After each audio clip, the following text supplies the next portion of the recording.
En 7 años se duplicó el consumo de drogas ilegales en Argentina. Los datos corresponden al estudio de consumo de sustancias en población de 12 a 65 años, realizado por la Secretaría de Políticas Integrales sobre Drogas de la Nación. El cannabis es por lejos la sustancia más usada en la Argentina. El número de encuestados que admitió haberla fumado al menos una vez en el último mes pasó del 2,3% al 5,4% entre 2010 y 2017. Entre los adolescentes de 12 a 17 años, la suba fue del 1,3% al 2,7%. Desde la Agencia de Prevención del Consumo y Tratamiento Integral de las Adicciones de la provincia, ratifican que el consumo se ha incrementado.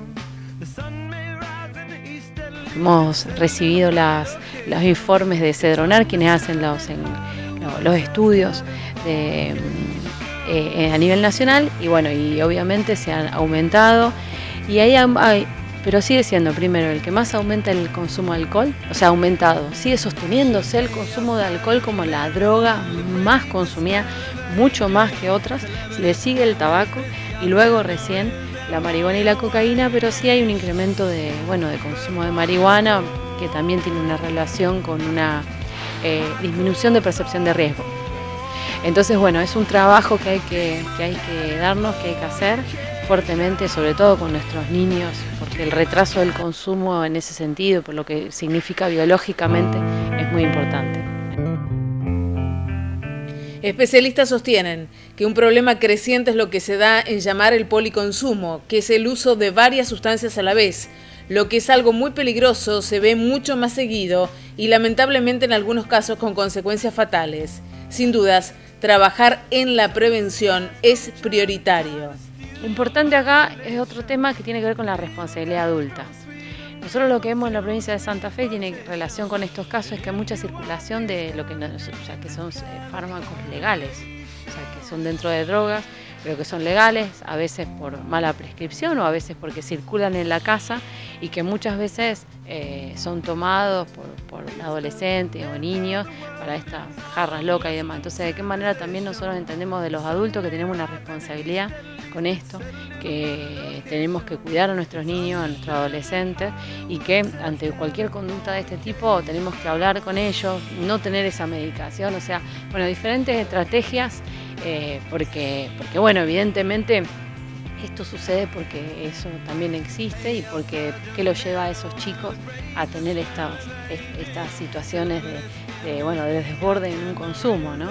Entonces poder desde los padres cuidarlos, darles la palabra, poder charlar con ellos qué les pasa, poder tener monitoreo de qué hacen, qué no hacen, qué les gusta, porque a veces los padres dicen no sabemos qué hacer con nuestro hijo, no sabemos, hay que acercarse más a los chicos. La agencia es un área del Ministerio de Gobierno que lo que más trabaja es ver de qué manera todas las áreas del gobierno nos vamos involucrando según el momento en que les toca con la problemática.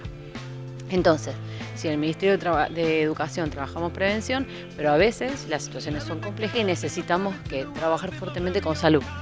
Entonces, coordinamos con salud. Eso es principalmente.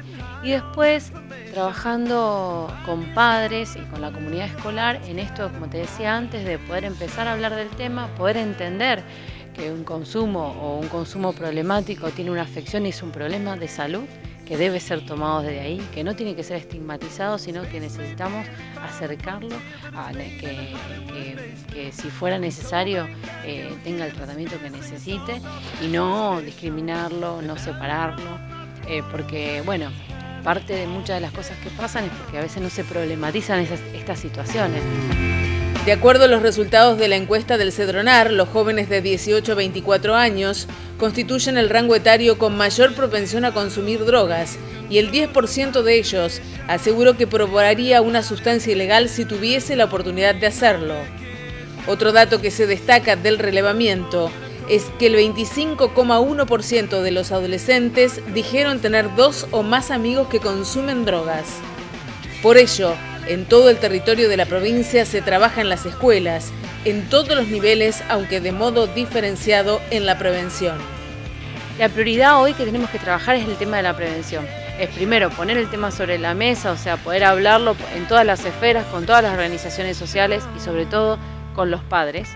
Y entender de que tenemos que trabajar fuertemente la prevención. ¿Cómo? bueno, desde inicial y primaria, trabajando la posibilidad de darle a los chicos la importancia del cuidado del cuerpo, de la promoción de la salud, de hábitos saludables, de poner en eje en el cuidado de ellos y de sus pares y de poder hablar y decir esta problemática. No se habla en sí de la droga, pero sí se empiezan a dar estrategias de cuidado, estrategias y de proyectos de vida. ¿Qué quiero en mi vida? ¿Qué me gustaría hacer? ¿Cómo me gustaría hacer? No en el gran futuro, sino en el mañana o en los próximos meses. Y por el otro lado, en secundaria, ya un trabajo más especializado, en donde se trabaja en el programa Lazos con consejos de convivencia, en donde son esos espacios en donde se trabajan problemáticas emergentes, que la mayoría ya venían siendo violencia y consumo ambas. ¿De qué manera? Es bueno circular la palabra y ver cómo se trabajan con estos chicos. A veces son situaciones graves que las tenemos que derivar a equipos de situaciones complejas o a equipos de salud, porque la idea de esto es trabajar en red. Otro aspecto preocupante es el consumo de bebidas alcohólicas en exceso y a temprana edad. Las consecuencias del consumo problemático de alcohol en los adolescentes se asocian a daños cerebrales y déficits neurocognitivos, con efectos negativos sobre el aprendizaje y el desarrollo intelectual, según se concluye en un estudio realizado con el apoyo técnico de la Organización Panamericana de la Salud y de la Organización Mundial de la Salud.